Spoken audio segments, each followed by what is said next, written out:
Okay, good day, guys. Hope everybody is having a good day. Welcome back to the Formula Sports channel. Please remember to like the video, and I just want to say a big thank you to those who have subscribed. Yes, guys, it's because of you why the Formula Sports channel has over 100 subscribers. A major milestone for the channel. So again, a big thank you to all of our 100 plus subscribers. Thanks for the support. And for those who haven't subscribed as yet, just kindly asking for you to subscribe, as it does help the channel immensely when you guys subscribe.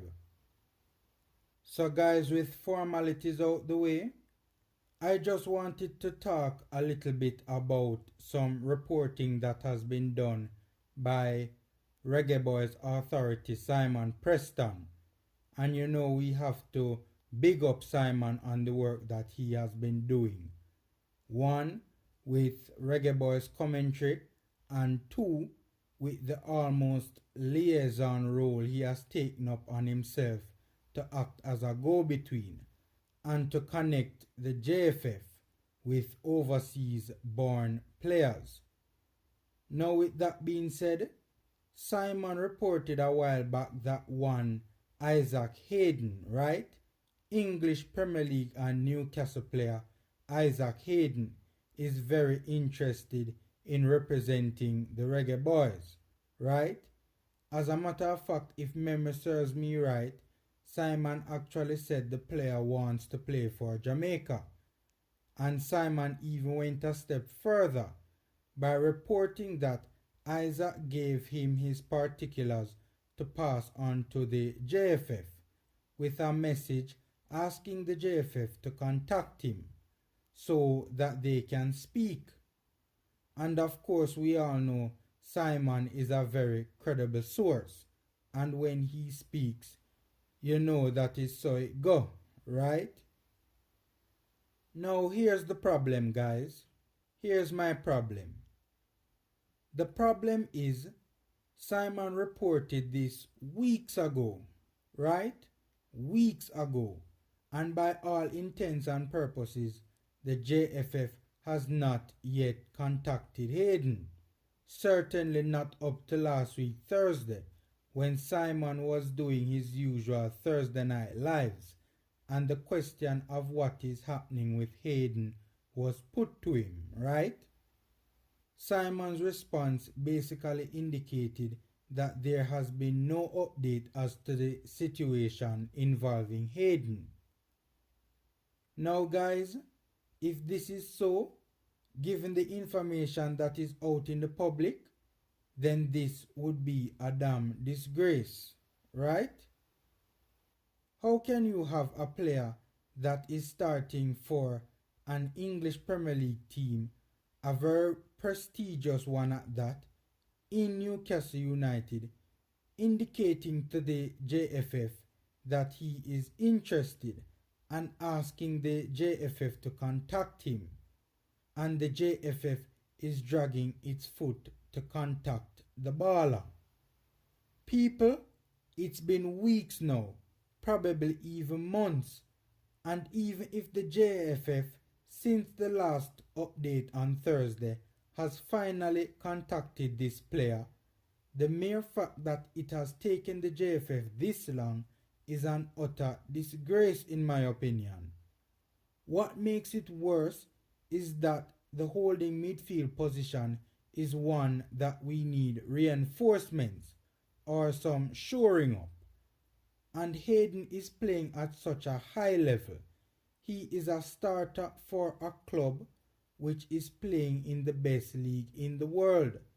A player that adds a different variant to the national team, and a player that could easily walk into our starting 11. Now, does the JFF really and truly not intend to bring this player into the national setup? And if they do, what on God's earth are they waiting on?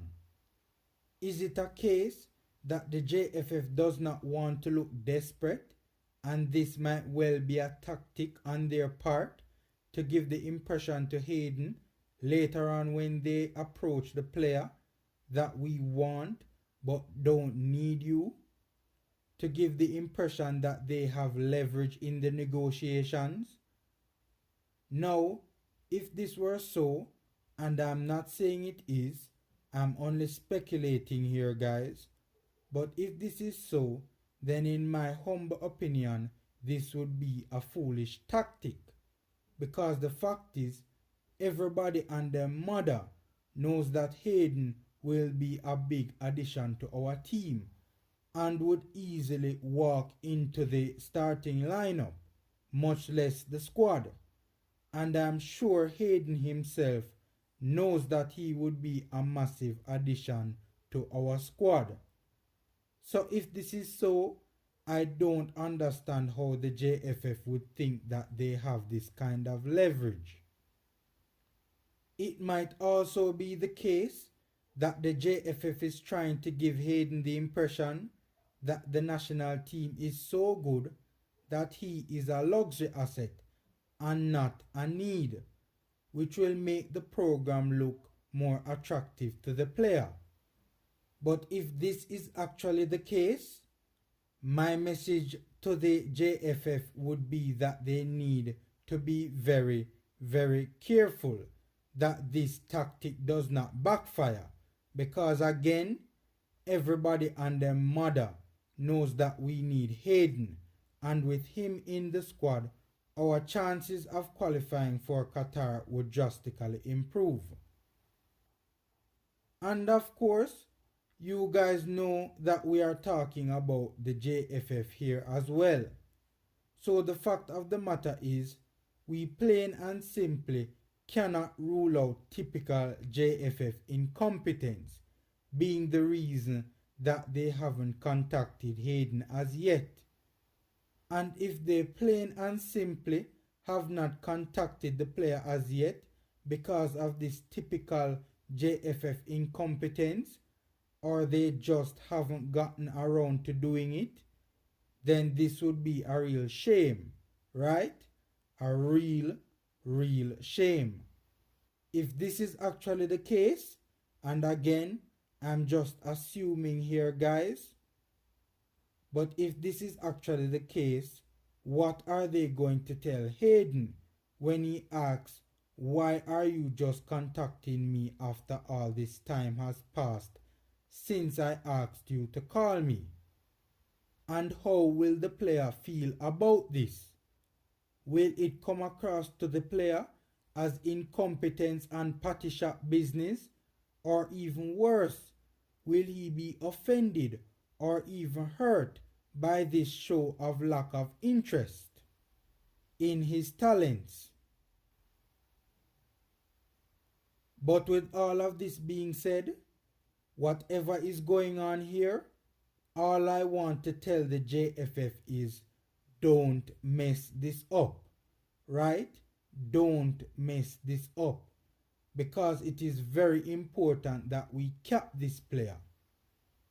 This player is a good player right now. And add to this, he is 25 years old. We plain and simply don't know what the future holds for this player, right? Who knows if, for instance, next season he might have the season of his life with Newcastle and England comes calling. Not saying this will happen, I'm just saying we can't rule this out. We have seen this sort of thing time and time again, where a player we don't expect to go to the next level in his performances surprises everybody. Look at our very own Wes Morgan, for example.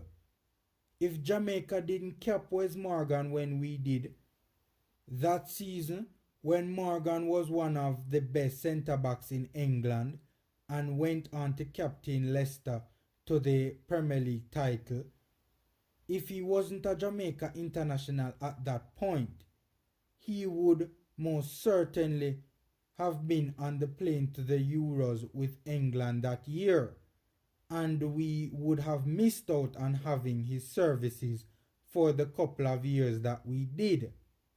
Again, nobody expected Wes Morgan to improve the way he did. It can happen.